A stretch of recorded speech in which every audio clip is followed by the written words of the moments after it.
everybody, Tony here, Creative Fish Studio. We're in the fish room like we always are for these videos, it seems like.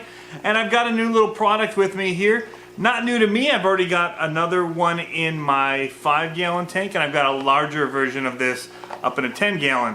But this is the Tetra HT10. I'm just going to talk about this for a little bit. Now this is a 50-watt heater submersible from Tetra.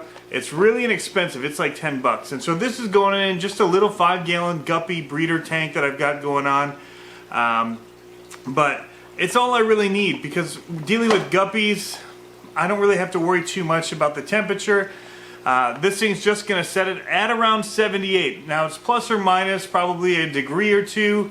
And that's going to be dependent on whether or not you have a heater or other things in your tank that may make it a little bit less or more than that.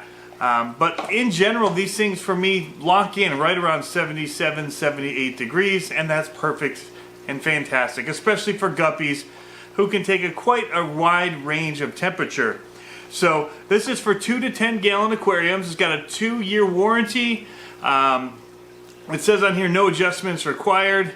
Now there's several things with any heater that you have to take into account. You've got to put this in the tank. I leave mine in for 30 minutes to acclimate before I plug it in. So you have to make sure once it is plugged in and it's on, before you remove it from water, you need to let it cool for 10 to 15 minutes.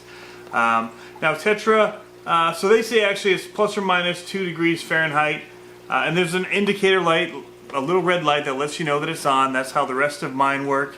And what's neat about this is that the newer versions, they've put in like a cutoff feature, because some people were having them cook their fish and other things because if for whatever reason you have no adjustment or controls and it just stays on, it was having issues. So these are supposed to have now built in like a shut off. So let's take it out of the box here and we'll get a little look at it. Enough talking about it. It's a very small unit.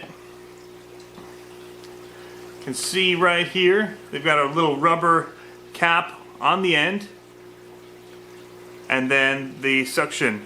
I put all mine in parallel to the bottom like so, which can be a little tricky with the cable and just having one of these suction cups, but it wraps all the way around, and so I'm guessing this comes off. I've never actually taken one off. It feels glued on, so you'd probably have to rip that off if you wanted to get another one of theirs on, or just get a different type of clip to put it in.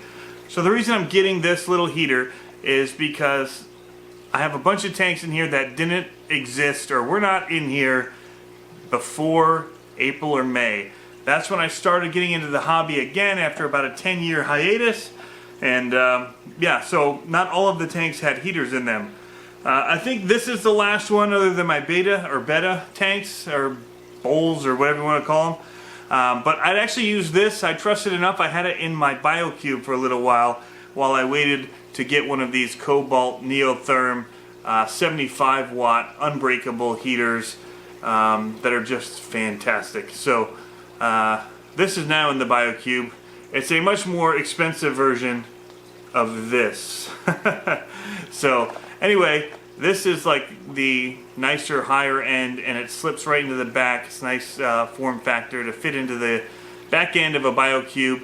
That this would also fit in as well, whether you get the 10 or I believe it's the 35, the HT35, still both will fit in there, because you've got the depth that you've got to worry about and keeping it submerged at all times. So I'm going to go ahead and stick this in the tank. We'll get a temperature reading on the tank before I put it in.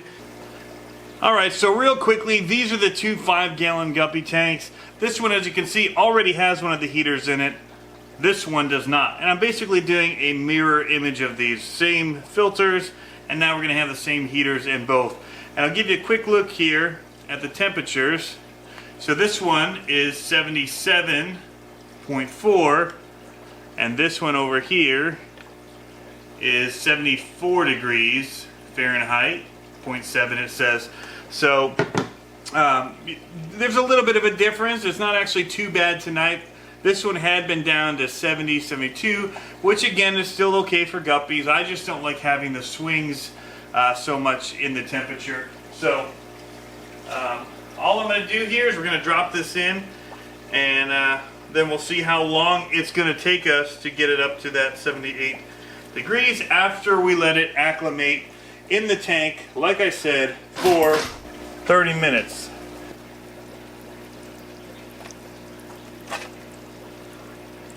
Alrighty guys, guess what? As I'm doing this, I'm actually seeing that there are fry in this tank already.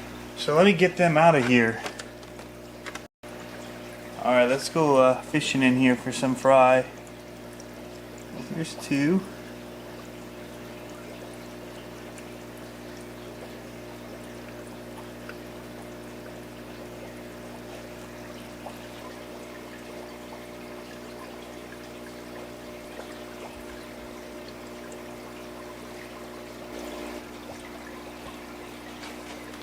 Alright, here we go. Gonna plug it in. Alright, red light kicked on. So we're heating up the tank now. Got our new guppy fry up above that we're gonna warm up here. And so as you can see, it's the perfect size in a 5-gallon. It's not too big. I don't have to reach in there and fool around with it in this closed system. And it should be perfect for what the guppies need. Alright, so it's been about 30 minutes and we're going to go ahead and just give it a quick test to see what the water temp is. It was 74. And so now it says that we're up at about 79, 78 degrees. Now, it's going to vary just a little bit because of this device, but it's pretty close in general. So yeah, about 78, 79 in this tank. And let's just get a look over here. This one says 80, 78, 80, depending on what part of the tank I'm pointing at. So we've got heat and we've gone up quite a few degrees in the 30 minutes. All right, so that's a quick review of the Tetra HT10. Again, this is my second one. The other one that I have has worked well for 8 months that I've had it.